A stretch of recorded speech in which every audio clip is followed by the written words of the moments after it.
might try. I wanted to jump into this because now that we're getting a little lag here. So Fox News they've been really hard on because the economy's doing really well, election's coming up, so they've been really diving into we've got to make it look like the economy's really bad or things are really bad to spin this for the election, right? And it's gotten to the point where it's gotten just stupid ridiculous on Fox. So we're going to go into Fox Business because we love them, because this is where Fox is where careers go to die, and Fox Business is where you go when you can't cut it on Fox. So we're just going to scrape the bottom of the barrel for a minute, ladies and gentlemen. But here's these two guys, and they're going to talk about the wealth gap.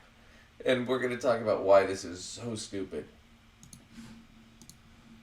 Hey, folks, you know what? I want to go back to that Mary Daly speech last night because there were so many things, right? Because in addition to the headlines that the San Francisco Fed president made on rates and a labor market, she also had comments about her hometown. Mary Daly told the audience that when she travels, the most common question that she gets asked is San Francisco in a doom loop?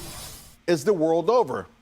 She acknowledges that the city has plenty of challenges, such as expensive housing, but she does add that the powerhouse economy has far too much going for it for a doomsday scenario to happen.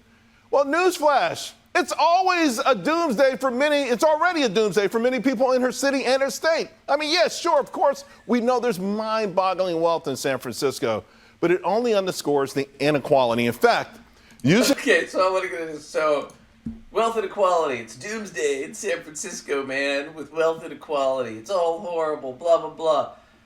I want to remind you guys of this. So here's a clip. Hopefully HBO won't kill us. They haven't before. But this is an old one. John Oliver back from, this is like 9 years ago, talking about wealth inequality. Wealth inequality has been a problem for 30 plus years in this country. We've been talking about it forever. Now they're just finally getting to it on Fox News when Biden's up for re-election and the economy is doing really well. And they did the same thing when Obama ran for re-election. So they don't give a shit about it until it affects the election, right? But here's John Oliver talking a little bit about it. This is what they always do when the economy is doing well, or presidents like Biden or Obama especially try to talk about wealth inequality and fixing it. This is what they always do. And I'm just going to pull this, and John Oliver's going to do it. He does a great job here. Or you would have been if they hadn't almost immediately backed down. A new article says President Obama appears to be shifting strategy on tackling income inequality. The Washington Post reveals Democrats are split on the issue, leading President Obama to shift talk away from the subject. So basically, income inequality has become just another topic of conversation we prefer to avoid in America, like Japanese internment camps or that time that we gave Roberto Benigni an Academy Award. You know, national tragedies, equally wrong. There is a key reason why no politician wants to talk about it, and that's because every time someone tries to, this happens. Is President Obama engaging in class warfare? Class warfare. Class warfare. The politics of class warfare. Trying to drive a class warfare argument. Use that hashtag class warfare. Okay. That all sounds silly, but the phrase class warfare is so toxic, the president actually had to stop talking about the thing he describes as a fundamental threat to the American dream. And this was... So that's important to understand. That's important to understand because wealth inequality is a huge problem in this country. And if we were to actually tackle it, it would actually improve the quality of life for everybody, for the most part, except for the small people that are ultra, ultra rich. And it would only degrade their quality of life to the point where I guess they can't buy that second yacht this month. Oh no, they have to spend $1 million less this month out of the $100 million they normally spend, or whatever it is, right? It really doesn't degrade their quality of life that much. It just means they own less shit, right? They're still going to spend the way they spend. And so, but that's what always happens is they always pull out it's socialism, it's communism, it's class warfare. Because heaven forbid we actually sit there and go, well, why aren't we getting more? Why are we working so hard for these people to have everything? but they don't want you asking that question. And that's kind of what they're getting at. But that's his point, is he's going to try and blame this whole thing on, like, this is some sort of a democratic policy that creates this.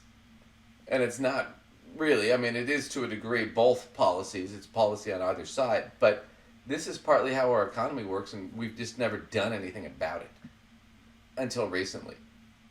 And Biden has done quite a bit to try and squeeze it a little bit. But that's a lot of it is a response to the pandemic, not because he really gives a shit. That's just my opinion on that. But we'll watch a little bit more of this because this is so stupid. Using the Gini index, California ranks only behind New York, Connecticut, and Massachusetts when it comes to the huge gulf, folks, between the haves and the have-nots. Now, Daley spoke to the Commonwealth Club of Embarcito, and the individual membership there. Okay, so now he's going to go to a country club. So the Gini index does measure inequality. It's one tool to measure it. It's not like the end-all be-all, but it is a pretty good tool. And he's talking about it like this is like a new revelation, like wealth inequality just happened under Biden. Not that this has been going on for decades, since Reagan. I was going to say this is not new. I mean, I am glad that it's being spoken about at all, because it can be one of those sweep it under the carpet kinds of issues.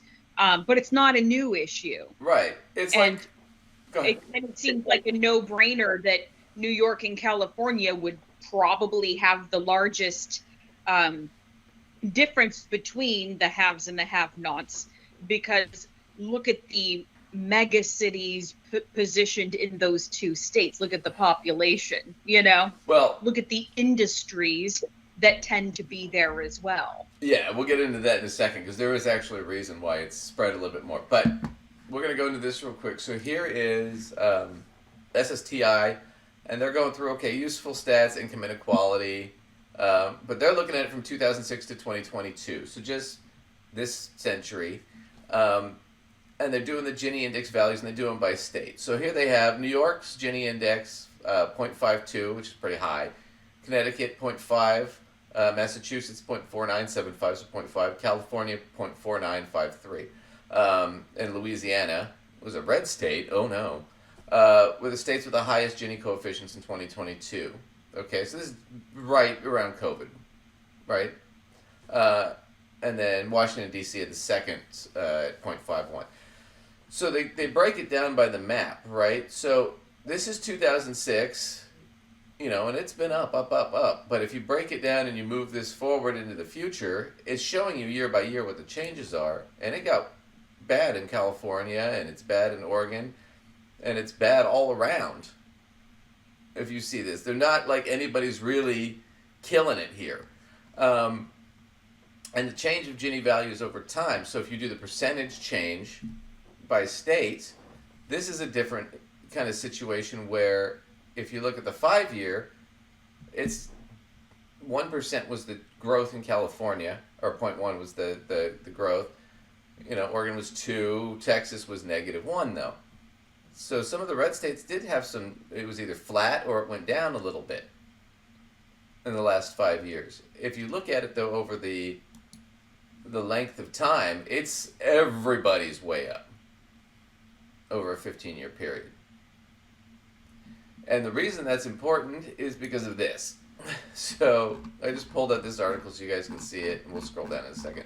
So inequality in the time of COVID, right? So this is talking about what happened after COVID, and they show all these different stuff going on here, but I wanted to get to this point with the pre-existing conditions portion. So the pandemic has also exacerbated pre-existing inequality, which already existed, was already a problem, in the labor market, largely because the ability to work remotely is highly correlated with education, hence with pre-pandemic earnings.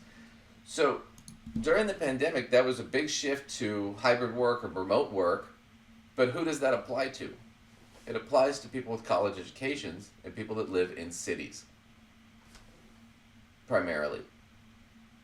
We're not doing a lot of manufacturing downtown. Manufacturing is usually done in the suburbs and the rural areas, mostly the suburbs. Right. So,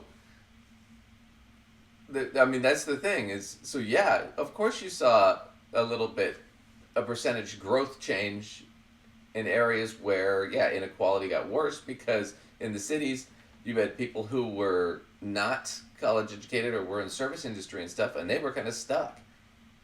And it was harder to get jobs, but then there was more expansive into remote jobs and stuff, so we actually got to bargain and get more money. And we could go remote, which means our cost of living has gone down because we don't have to commute to work all the time anymore. And we don't have to spend all that money on clothes and shit for the office. Right. And I remember I used to watch like a show like ours or the news or whatnot, and the guys are always in a suit and they've got makeup and it's a big thing. And now people just like us doing it from from their home office, right? Right. Which is way cheap. So he's just full of shit. I mean, it's one of those things where, yeah, is it a little bit worse in San Francisco? Yeah, it's a little bit worse than it was prior to COVID. But if you're looking over the last 15, 20, 30 years, it's no worse than every other state. It's just in the poorer states, like in the South, where nobody less and less people have college educations, you're not going to see as much of a shift in that. And you're going to see it more in the coastal states where we do a lot of trade.